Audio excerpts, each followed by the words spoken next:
La planète Terre, malgré ses grandes étendues sauvages, ses profonds océans et ses montagnes monumentales, n'est qu'un minuscule grain de poussière face à l'immensité du cosmos. Dans la partie observable de l'univers, il y a environ 100 milliards de galaxies. Et chaque galaxie, comme la Voie lactée, contient environ 100 milliards d'étoiles. Les chiffres montent rapidement jusqu'aux millions, puis aux milliards et aux milliers de milliards. Et là, on perd tout sens de ce que ça représente vraiment. L'esprit humain est conçu pour gérer des ordres de grandeur à notre échelle. Notre cerveau peut appréhender un trajet de 80 km, mais pas 800 000. Et l'on peut se rendre compte de ce que représente une vitesse de 160 km/h, mais pas 160 millions. Des nombres qui se comptent en millions, en milliards et encore plus en milliers de milliards sont très difficiles à imaginer pour la plupart d'entre nous, parce qu'on dispose rarement de millions ou de milliards de quelque chose chez soi. Alors comment espérer connaître l'univers si notre cerveau est incapable d'appréhender ces dimensions gigantesques? Commençons notre comparaison avec Jupiter, qu'on appelle la reine des planètes, et non sans raison. Sa masse est de plus de 1,8 octillons de kilos, c'est-à-dire un 18 suivi de 26 zéros. Autrement dit, il faudrait 300 planètes Terre pour atteindre la masse de Jupiter. Mais même Jupiter est d'une taille dérisoire comparée au Soleil. Le Soleil est de loin le corps le plus massif de notre système solaire. Il est environ 1000 fois plus gros que Jupiter, qui est la plus grosse planète. Pour vous donner un ordre de grandeur, cette voiture derrière moi pèse environ 1000 kilos, et cette petite voiture en pèse 1. C'est la même différence qu'entre Jupiter et le Soleil.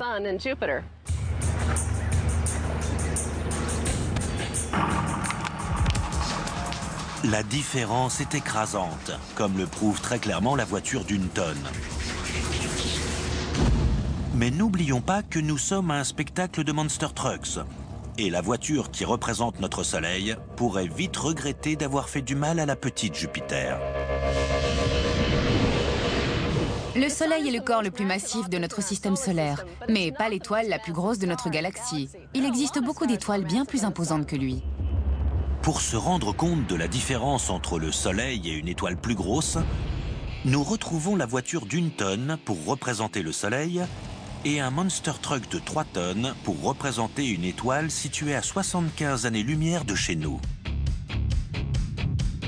La différence entre le Monster Truck et la voiture est à peu près la même qu'entre le Soleil et une autre étoile appelée Régulus. Cette étoile est environ 3,5 fois plus grosse que le Soleil. 3 fois plus grosse, ça peut sembler peu.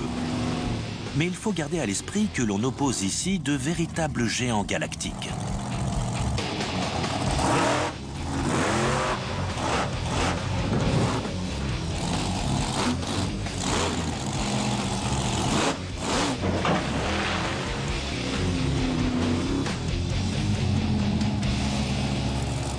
C'est un peu le choc des titans. Vous voyez qu'une différence du simple au triple est loin d'être anodine.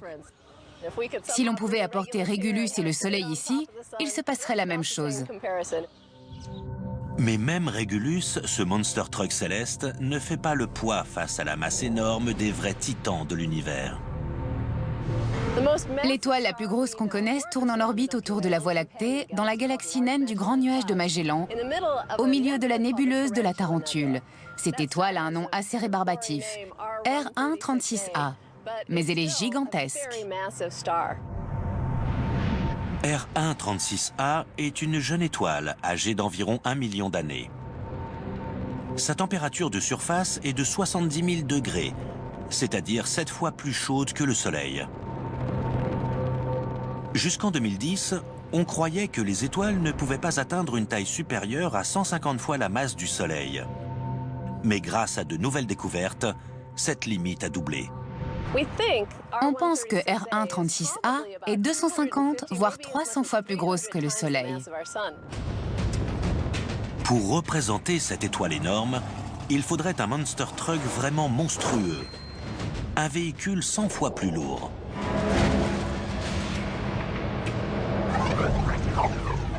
Mais une masse énorme peut aussi exister dans un petit volume, lorsque la densité très forte pousse la force de gravité à l'extrême. La densité la plus extrême qu'on puisse trouver dans l'univers est celle d'un objet stellaire appelé étoile à neutrons.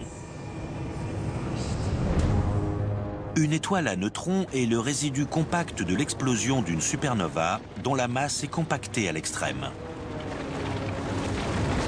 On a 1,5 fois la masse du Soleil concentrée dans une sphère de 15 km de diamètre. Même en compressant un monster truck dans un volume équivalent à un morceau de sucre, on serait encore loin de la densité d'une étoile à neutrons. Il faudrait 10 millions de monster trucks dans le volume d'un morceau de sucre. Il faudrait ensuite assembler ces morceaux de sucre contenant chacun 10 millions de monster trucks en un énorme cube de 15 km de côté. Les étoiles à neutrons sont des objets extrêmes et très étranges. Si l'on voulait se poser sur une étoile à neutrons, ce serait impossible. Parce que l'on pèserait 5 milliards de fois plus lourd que sur Terre. Mais la masse ne fait pas tout lorsqu'on recherche la taille de la plus grosse des étoiles. L'univers est aussi rempli de véritables titans qui occupent une place énorme. Certains des minuscules points de lumière qu'on voit depuis la Terre sont en fait des étoiles d'une taille suffisante pour avaler tout notre système solaire. L'esprit humain est-il même capable d'imaginer la plus grosse étoile de l'univers ?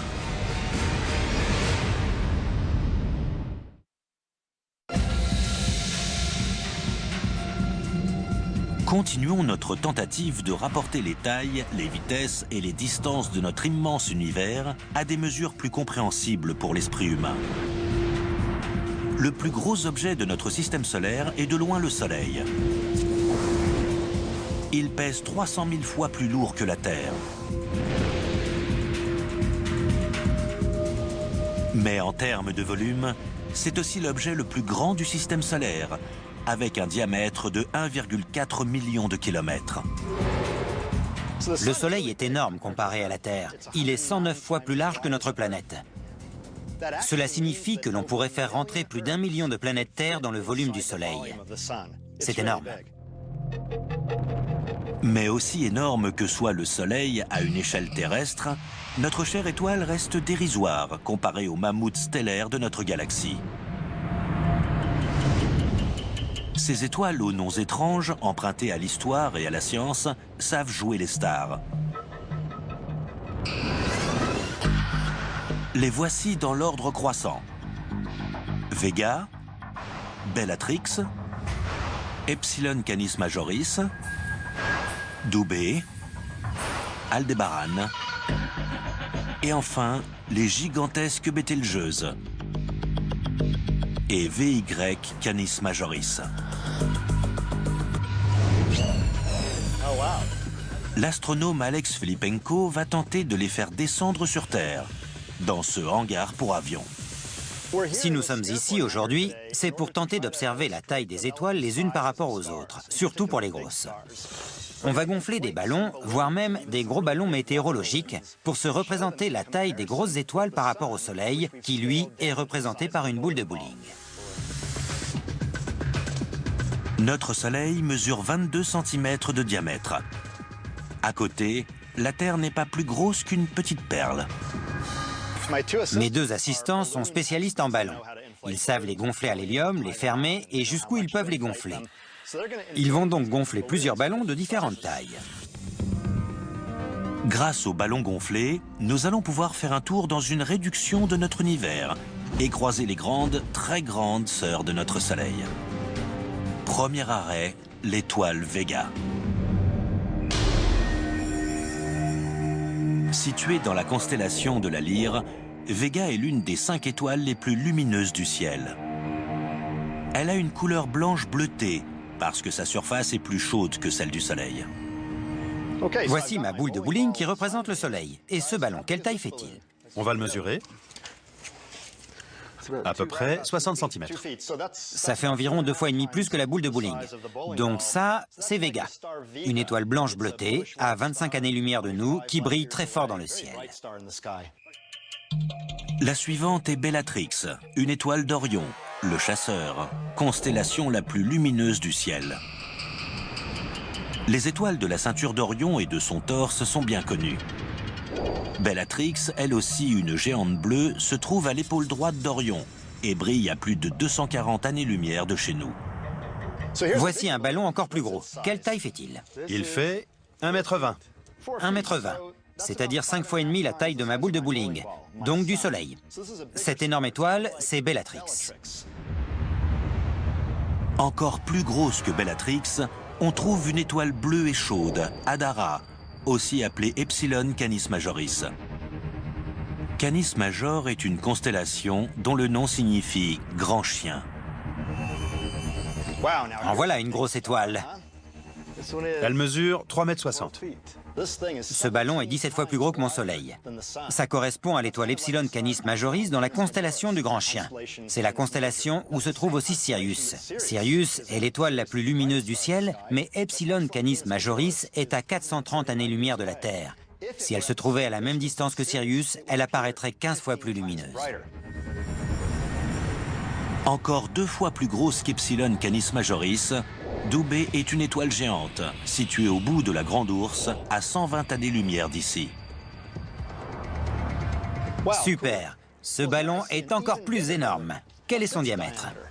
Voyons voir. 6,40 m. 6,40 m, c'est-à-dire 30 fois la taille de ma boule de bowling. Ça correspond à l'étoile Dubhe.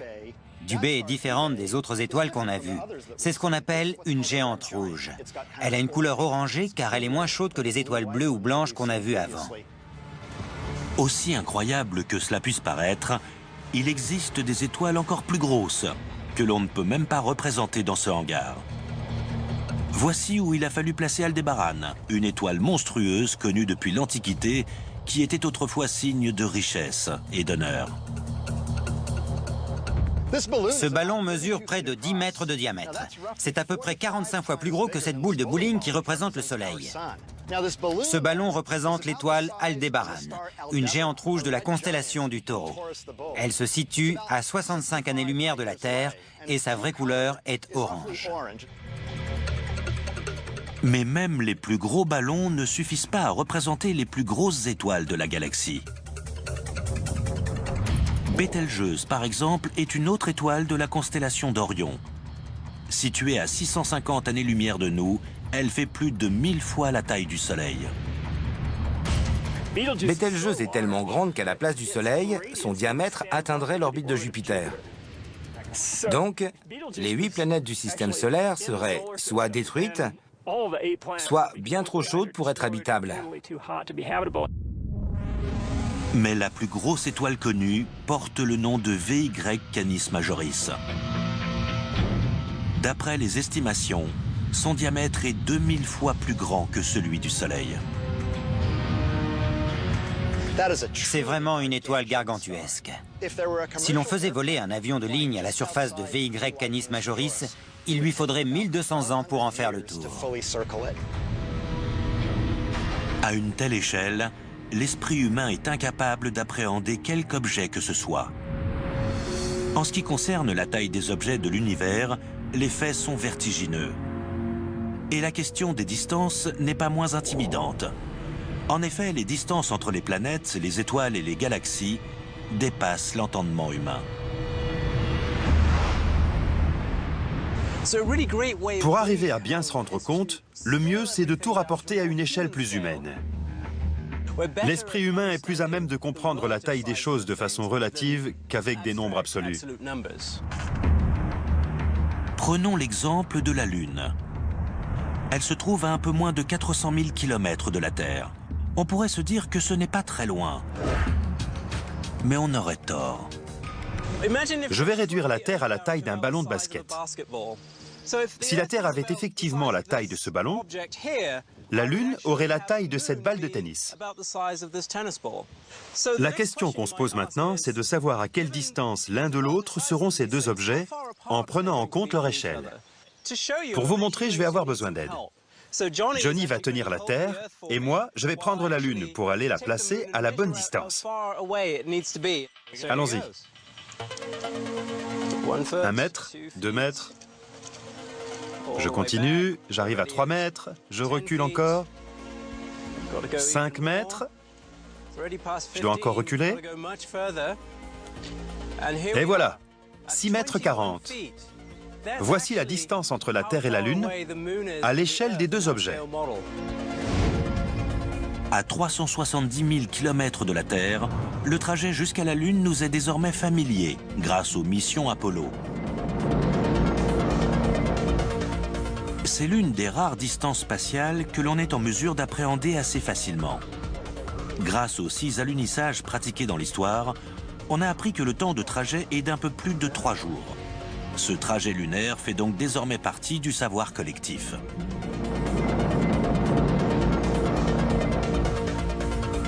Mais au-delà de la Lune, le système solaire s'étend sur des distances si immenses que notre esprit limité n'est pas à la hauteur de la tâche. Mais que se passerait-il si l'on pouvait rapporter toutes les planètes à la taille de la Terre ?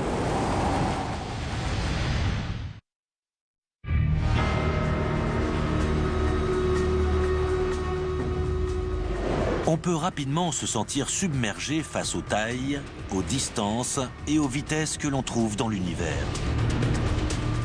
Même à l'intérieur de notre système solaire, les distances semblent invraisemblables.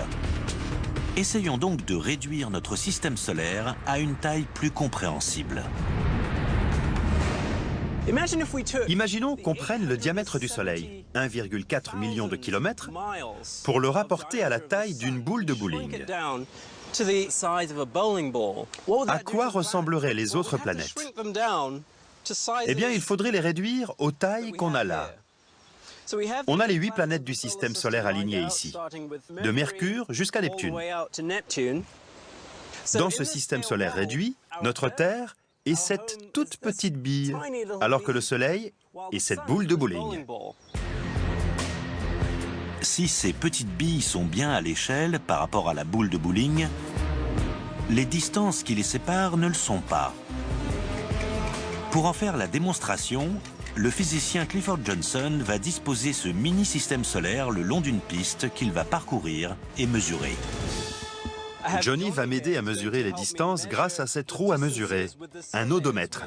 Allez, partons explorer le système solaire. C'est parti. Dans ce système solaire en modèle réduit, 1 mètre représente en réalité une distance approximative de 5 millions de kilomètres. Nous voici sur Mercure. Ça fait 11 mètres 40. Dans la réalité, Mercure est à environ 57 millions de kilomètres du Soleil. C'est dingue que la toute première planète du système solaire soit déjà si loin du Soleil. Allons voir la suivante. C'est parti.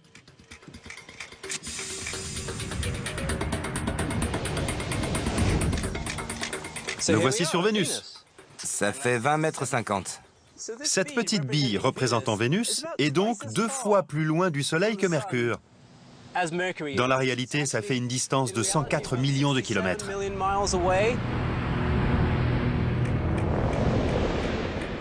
Nous voici sur Terre. Ça fait 29 mètres 80. La Terre est représentée par cette bille minuscule. Dans la réalité, elle se situe à 149 millions de kilomètres du Soleil. Vous voyez la taille de la boule de bowling vue d'ici? Elle correspond à la taille du Soleil tel qu'on le voit dans le ciel depuis la Terre. On a cette petite bille bleue qui représente la Terre et à environ 6 cm, une bille encore plus petite pour représenter la Lune. Souvenez-vous, à une échelle différente, la Terre ayant la taille d'un ballon de basket, la Lune se trouvait à une distance de 6 mètres 40.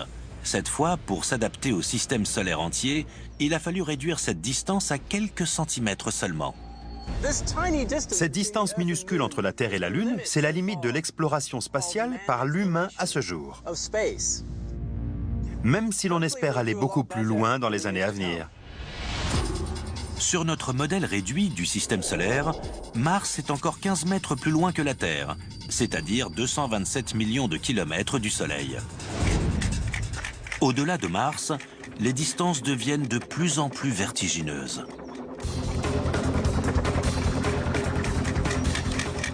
On arrive sur Jupiter. On est à 155 mètres du Soleil. On est 3 fois plus loin du Soleil que ne l'est Mars. Avec de telles distances entre des billes aussi petites, il est incroyable qu'on arrive à voir les autres planètes depuis la Terre. Ce que ça nous montre, c'est que le Soleil est extrêmement lumineux, au point que sa lumière puisse atteindre ces planètes lointaines, que leur surface la renvoie et revienne jusqu'à la Terre pour qu'on les voie. Allez, en route pour Saturne. Allons-y. Nos 2 explorateurs de l'espace arrivent sur Saturne, à 286 mètres du Soleil. Saturne se trouve à 1,4 milliard de kilomètres du Soleil. C'est-à-dire qu'on a parcouru quasiment la même distance entre le Soleil et Jupiter qu'entre Jupiter et Saturne. Et on n'est pas encore au bout du système solaire. Au bout de 575 mètres de marche, à 2,8 milliards de kilomètres du Soleil, se trouve Uranus, 2 fois plus éloigné que Saturne. Je vois à peine le Soleil d'ici. Et de l'autre côté, je distingue à peine Neptune, qui est notre prochaine étape. On y va? C'est parti.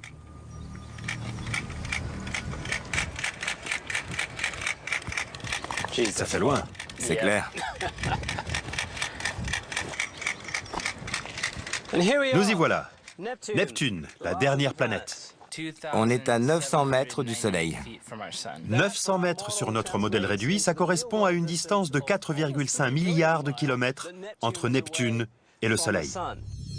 À une telle distance, une planète met du temps à faire une orbite complète autour du Soleil.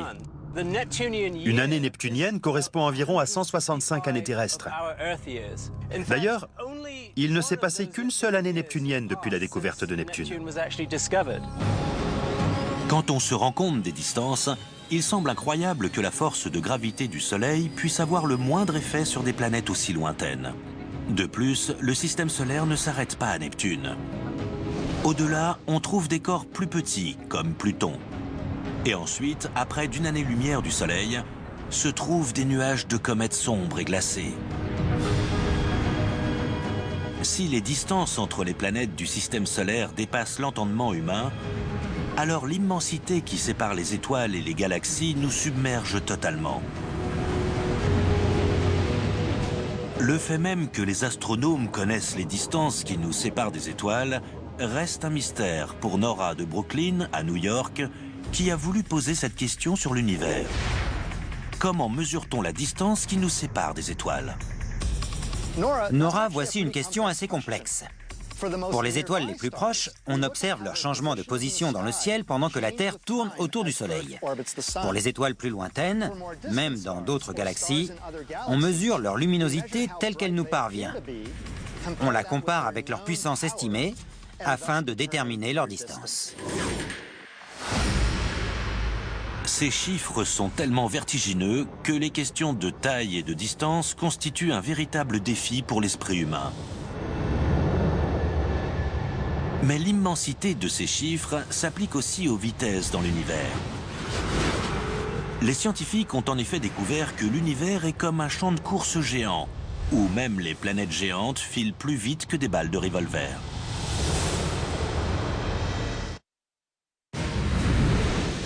Nous avons pu observer la taille et la distance des choses dans l'espace. Nous allons maintenant étudier leur vitesse. Pour ce faire, il faut d'abord comprendre la base de mesure spatiale, l'année-lumière. Comme son nom l'indique, une année-lumière est la distance parcourue par la lumière en une année. Cela correspond environ à 10 000 milliards de kilomètres. Mais cela ne nous aide pas à comprendre la vitesse de la lumière elle-même. La lumière est extrêmement rapide, environ 300 millions de mètres par seconde. C'est difficile à visualiser sans un exemple. Imaginez qu'un rayon de lumière fasse des allers-retours entre Los Angeles et New York. Eh bien, en une seconde, il aura le temps de faire 38 allers-retours. Pour nous aider à comprendre le concept de la vitesse de la lumière, l'astronome Greg Laughlin rencontre Michael Voigt, expert en armes à feu, afin qu'il nous présente des objets parmi les plus rapides sur Terre. On va essayer de comparer la vitesse de la lumière à la vitesse d'un objet très rapide sur Terre. Une balle d'arme à feu. On a placé une cible métallique là-bas. Comme ça, on entendra le choc de la balle et on se rendra compte du temps qu'elle a mis pour y arriver. On a ici une 204 Ruger, qui est la munition commerciale la plus rapide du monde à l'heure actuelle. On est à 300 mètres de la cible. Et je vais essayer de me faire une idée du temps que va mettre la balle pour arriver à la cible. Alors allons-y.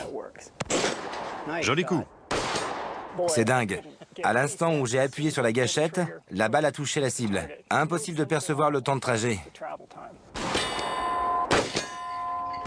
Puisqu'il est si difficile pour les sens humains de percevoir la vitesse des balles, Michael met en place un dispositif ultra précis afin de mesurer le temps.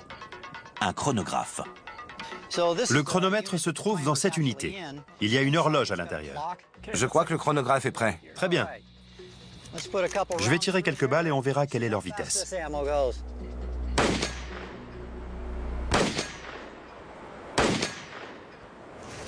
Alors? Ça fait 1309 mètres par seconde, c'est-à-dire 5000 km par heure.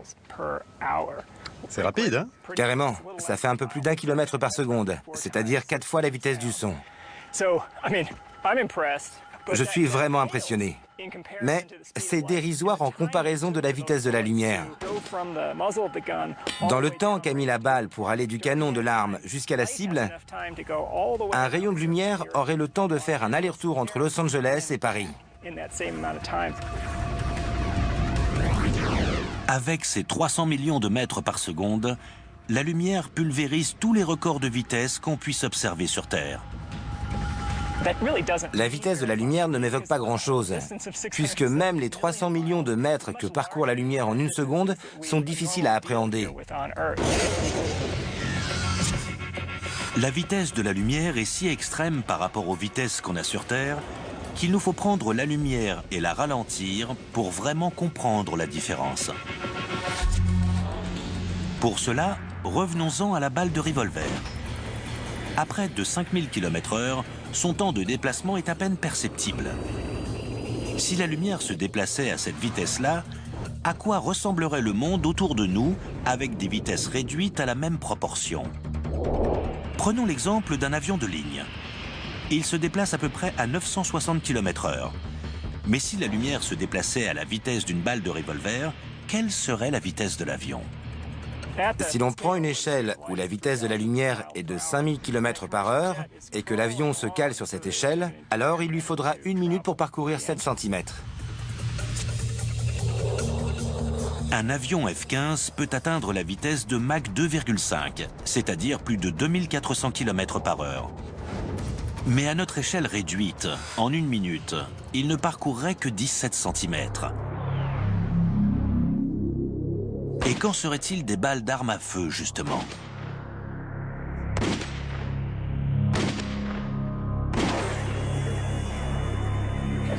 Considérons maintenant des balles de fusil à grande vitesse.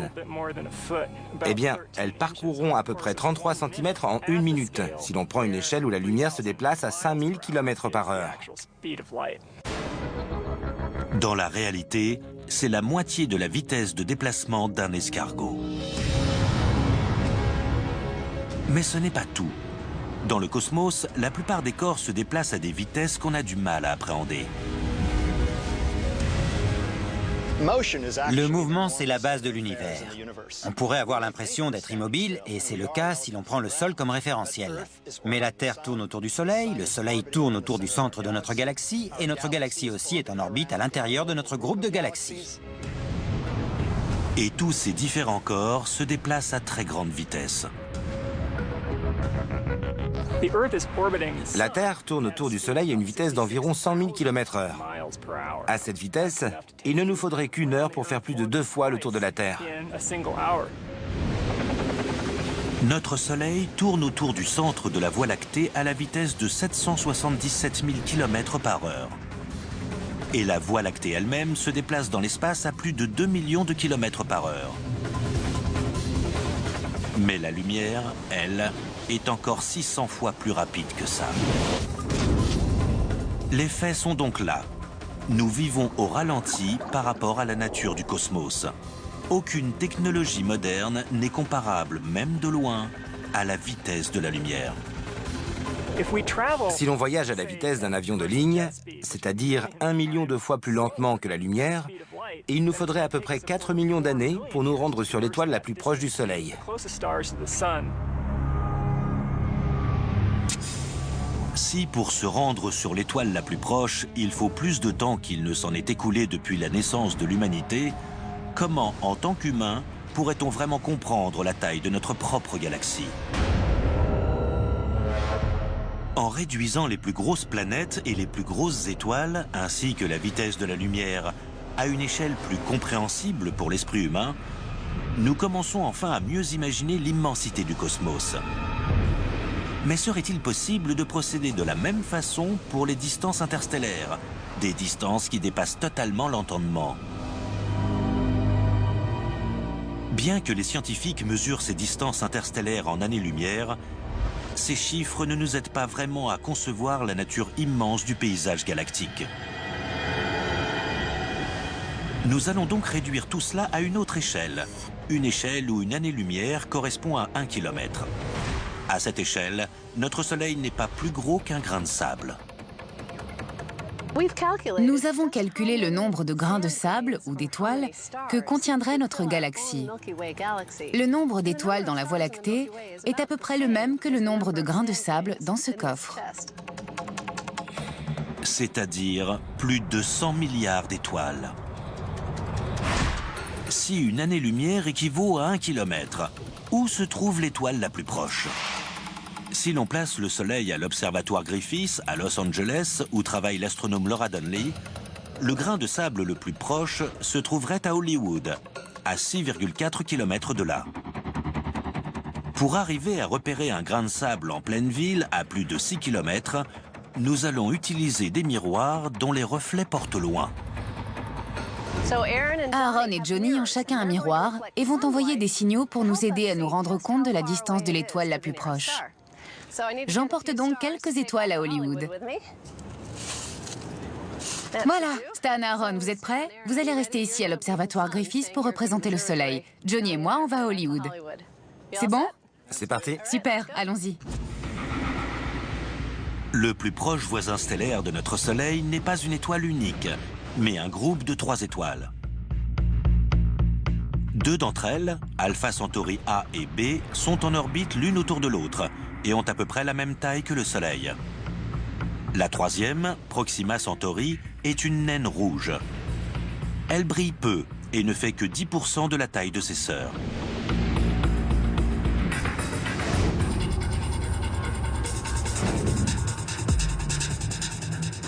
Je me trouve ici au sommet d'un toit à Hollywood, à environ 6 km de l'observatoire Griffith qu'on voit là-bas au fond. Dans ma main, j'ai un sachet plein d'étoiles. Je vais sortir 3 grains de sable. 1, 2, 3. Je n'ai pas besoin du reste. Ils représentent les 3 étoiles les plus proches. Proxima Centauri est la plus proche des 3, et à l'échelle qu'on a adoptée, elle devrait se trouver à 2 mètres derrière moi, donc je la jette à sa place. Alpha Centauri A et Alpha Centauri B, à notre échelle, sont séparés de 60 cm, tandis que notre Soleil se trouve à 6 km d'ici, à l'observatoire Griffith. Vu d'ici, le grain de sable représentant notre Soleil est indétectable. C'est là qu'on a besoin des miroirs. Nous sommes ici sur Alpha Centauri, et il faut qu'on repère le Soleil. Je vais appeler Stan pour qu'il nous montre où il est. Oui, c'est Stan. Salut Stan. Dis, on ne voit pas le Soleil. Tu pourrais nous envoyer un rayon? Pas de problème, je t'envoie du soleil. Je ne vois toujours rien. Ah, le voilà. On le voit. Ça brille fort. Regarde-moi ça, c'est dingue. Merci Stan. On va te montrer la lumière d'Alpha Centauri. Oui, ça y est, on la voit. Super, on l'a vu. Ils l'ont vu. C'est génial. Le Soleil a vu Alpha Centauri. Dans notre région de la Voie lactée, la distance standard entre les étoiles est de 3 à 5 années-lumière. En représentant les étoiles par des grains de sable, il en tiendrait 20 dans une ville comme Los Angeles. Mais si l'on trouvait des étoiles regroupées plus proches de la Terre, notre environnement cosmique deviendrait un endroit très dangereux pour la vie telle qu'on la connaît. Il y aurait des explosions de supernovas, ce qui brûlerait entièrement notre atmosphère. Et puis, si une autre étoile passait trop près du Soleil, les orbites planétaires seraient complètement perturbées. Certaines planètes pourraient être éjectées hors de leur orbite et partir loin dans l'espace interstellaire. S'il n'y avait pas cette distance immense entre les étoiles, on n'existerait sans doute même pas. En réduisant la valeur d'une année-lumière, on arrive à se représenter les étoiles dans un contexte plus clair. Mais peut-on procéder de la même façon pour essayer d'appréhender les dimensions presque infinies de l'univers en lui-même? La Voie lactée mesure 100 000 années-lumière de bout en bout. Et la galaxie la plus proche se trouve très très loin. La distance qui nous sépare de la galaxie spirale la plus proche de la nôtre, la galaxie d'Andromède, se trouve environ à 2,5 millions d'années-lumière d'ici. Il faudrait aligner 25 voies lactées pour atteindre Andromède. Pour rendre tout cela plus concret, rapportons les galaxies à la taille de grands centres urbains sur le territoire américain. On représente parfois les galaxies comme des grandes villes, et c'est une analogie assez pertinente. Si l'on représente la Voie lactée à la taille de la métropole de Los Angeles, c'est-à-dire environ 160 km, alors Andromède se situerait à New York. Entre les deux, on trouve une partie de ce que les astronomes appellent le groupe local de galaxies. Dans le groupe local, les deux membres les plus importants sont la Voie lactée, notre galaxie, et la galaxie d'Andromède. Il y a aussi une plus petite galaxie spirale du nom de M33. Et puis il y a également quelques galaxies naines, qui ne contiennent pas plus de 100 millions d'étoiles. Mais même avec d'immenses distances pour séparer ces galaxies du groupe local, notre Voie lactée n'est pas à l'abri. Andromède et M33 se dirigent toutes les deux vers la Voie lactée. D'ici quelques milliards d'années, elles devraient même passer tout près. À l'échelle cosmique, le risque de collision semble catastrophique. Mais en fait, les étoiles dans l'espace sont si éloignées les unes des autres qu'elles se croiseront sans conséquences graves. Si les humains survivent jusque-là, ils remarqueront à peine cette rencontre des galaxies depuis la Terre. Au bout de quelques milliards d'années, ces galaxies n'en feront plus qu'une. La Voie lactée qu'on connaît cessera d'exister.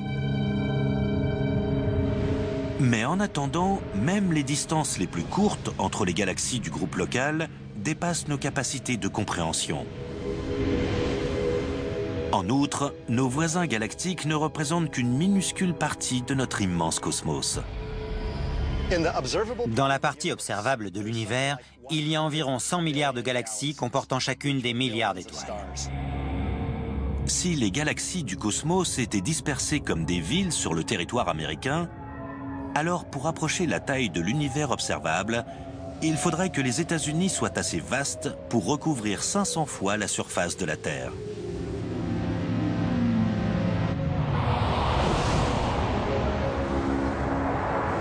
En réduisant l'univers à une échelle humaine, on peut arriver à mieux envisager sa taille. Mais évidemment, la réalité est bien différente. L'immensité de l'univers nous donne une impression de petitesse extrême. Nous sommes minuscules par rapport au système solaire, qui est minuscule par rapport à la galaxie, et qui est minuscule par rapport à l'univers. Nous sommes certes minuscules, mais pas insignifiants. Nous sommes les seules créatures connues à avoir l'esprit, la curiosité et l'intelligence de réfléchir à l'univers. Et en un sens, nous sommes les créatures qui permettons à l'univers de se connaître lui-même.